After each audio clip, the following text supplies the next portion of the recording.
আসসালামু আলাইকুম। স্বপ্নকথা প্যারিস চ্যানেলে সবাইকে স্বাগতম। আজকে নিয়ে এসেছি খুবই মজার একটি রেসিপি, কাবাবের স্বাদে আলুর চপ, আর সেটি হচ্ছে ললিপপ আলুর চপ। এটা টেবিলে রাখলে বাচ্চারা কিন্তু নিমিষেই শেষ করে ফেলবে, আর এটার স্বাদ খুবই অতুলনীয়। তো এই ললিপপ আলুর চপটা আমি যেভাবে বানালাম, তো প্রথমেই নিয়ে নিলাম 2 কাপ বেসন, আর নিয়ে নিলাম আধা কাপ চালের গুঁড়ো। এরপরে দিয়ে দিব আধা চা চামচ হলুদ গুঁড়ো, আধা চা চামচ মরিচ গুঁড়ো, আধা চা চামচ জিরে গুঁড়ো, আধা চা চামচ চিলি ফ্লেক্স, আধা চা চামচ গরম মশলার গুঁড়ো, আধা চা চামচ জোয়ান এবং স্বাদ মতন লবণ।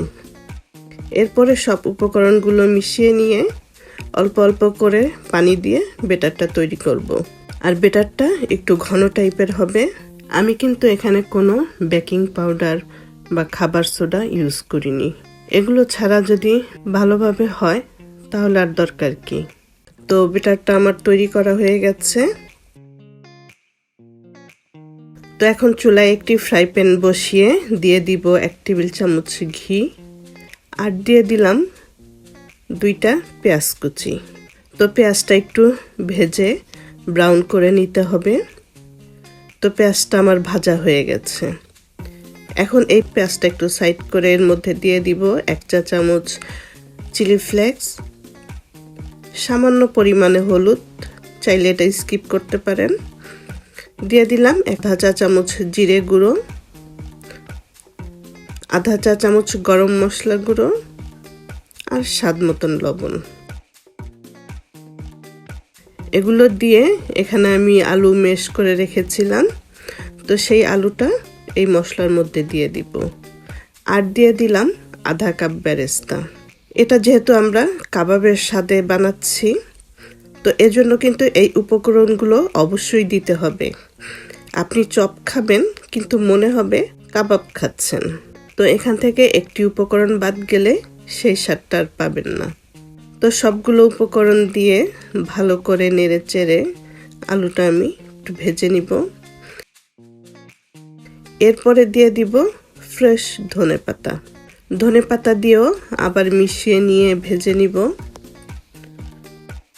তো আলুটা আমার ভাজা হয়ে গেছে।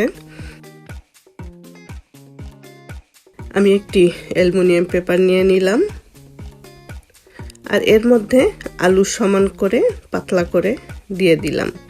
এরকম ছোট্ট একটি গ্লাসের মতন গোল করে কেটে নিলাম। এটা শুধু এই ললিপপগুলো যাতে সবগুলো একই সাইজের হয় এজন্যই, নয়তো আপনি হাত দিয়েও করতে পারেন।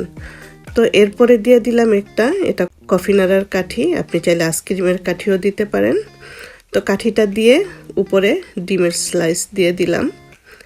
এরপরে আবার সেম একইভাবে আলুটা একই মাপে কেটে নিয়ে উপরে দিয়ে দিব, আর চারদিকে মিশিয়ে দিব।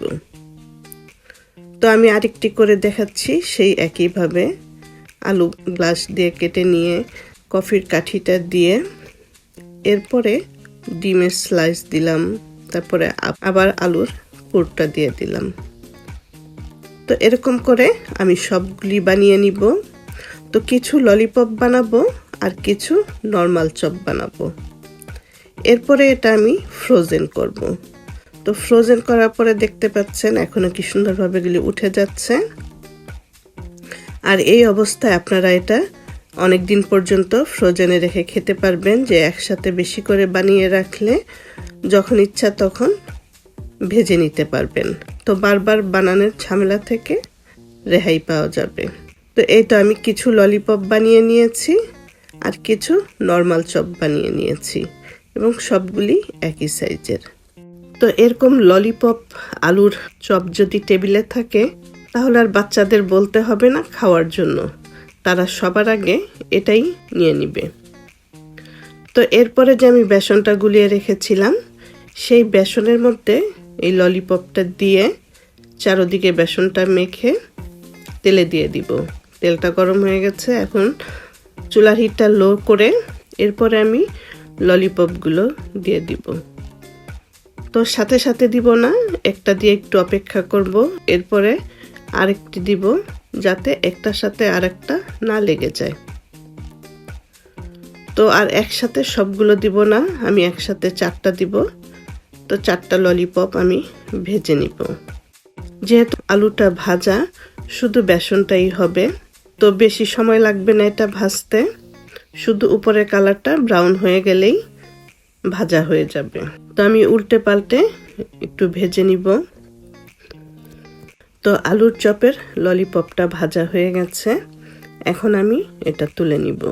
তো একইভাবে বাকি সবগুলো আমি ভেজে নিব। আর আশা করছি আজকের এই রেসিপিটা আপনাদের ভালো লাগবে। আর ভালো লাগলে অবশ্যই স্বপ্নকথা প্যারিস চ্যানেলের সাথে থাকবেন। ভালো থাকবেন সবাই। আল্লাহ হাফেজ।